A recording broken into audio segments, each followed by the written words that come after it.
Welcome back to Autism at Home, brought to you by us at Early Autism Project Malaysia through our non-profit initiative, the Hope Project. My name is Emma Sajida and it's so very nice to see you again. I am here today with Tiffany Loh, one of our senior supervisors at EAP. We are now in lesson 4 of our series on preschool games. In this lesson, we'll be talking all about the game called Simon Says. Okay, so in comparison to the first 3 games, this one doesn't involve a lot of running around. Most of the time, the players are seated when playing the game. So for the adults in the game, you can rest a little bit in this game after teaching the first 3. Simon Says, wave to the camera! Yay! Exactly, that's how this game is played. Of course, as adults, we can focus so well in this game. For children in general, as well as children with autism, after playing this game for a few minutes, their attention may start to drop and they may just lose the game. Another potential challenge is if your child's receptive language level is different than that of their peers. So the general format of this game involves children sitting in a circle. Starting from one of them, they need to give a specific instruction like clap your hands or wiggle your feet or pretend to be a lion, and the list goes on. The only difference is that they each need to decide if these instructions should come with a Simon Says at the beginning or not. As for the other players, they need to listen carefully and attentively.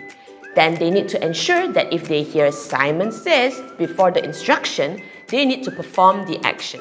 If the instructions don't include Simon Says, then the children don't have to do the action. Let's look at prerequisites first. The ones highlighted in this series are receptive and expressive language, turn-taking, eye contact, as well as some of the other social skills programs like peer play and group play. Looking at how this game is played, receptive and expressive language skills are very critical. Some of the language components that are important include receptive instructions, labels, familiar people, body parts, and action labels. Unit 17 on Building Language Part 1 is the unit to refer to for these language skills. The more vocabulary your child has, the more actions they can understand and include in their instruction. Simon Says, it's pop quiz time! Your child is playing Simon Says at his friend's birthday party with his 9 other friends, and he's doing quite well. In the second round, one of his friends says, Simon Says, gallop like a horse. You are sitting a few steps away from him and talking to another parent. You go, uh-oh, because you know that's an instruction your child may not understand. How do you help him in that moment? You model the action right where you are. You telling your child verbally exactly what to do. Point to the other friends in the game and cue your child to copy. Or find a video online and show it to your child for him to copy. Well, the truth is that all 4 of the options can be used as they are all prompts to help your child be successful. It's more a matter of which prompt works best at that moment. Finding a video model involves taking out your phone, unlocking the phone, launching the app, typing it into the search box, and the list goes on. Before you know it, by the time you find the video, your child is already out of the game. So the easiest and possibly the quickest thing to do is to prompt your child to copy his friends or even model it quickly, if it's appropriate. Don't forget the important tips for teaching any preschool game. The 3 key ABA strategies are breaking skills down, pairing learning with reinforcement, and providing sufficient practices. Then always ensure sufficient visuals are utilized as well as video models. Additionally, specific to this game, it will be beneficial to ensure that you remind your child that this is just a game in which they are allowed to not respond to any instruction that doesn't come with a Simon Says. Otherwise, they may just hear mommy going, I said... There are 2 roles in this game. Let's call them the instructor and the player. The instructor gives the instruction and the player responds. Remember to teach your child the expectations for one role first before teaching the other one.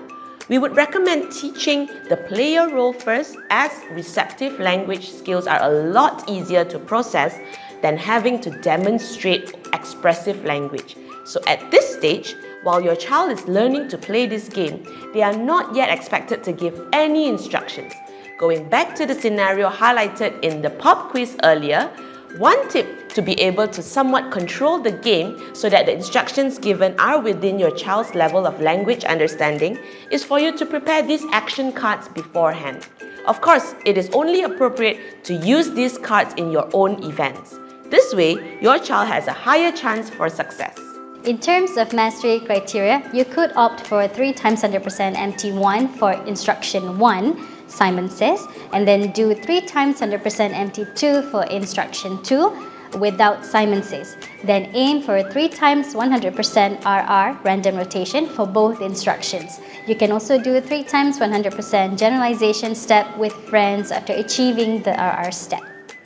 Start by playing with one other adult first, before increasing the number of adults in the game. Then other children one at a time in number.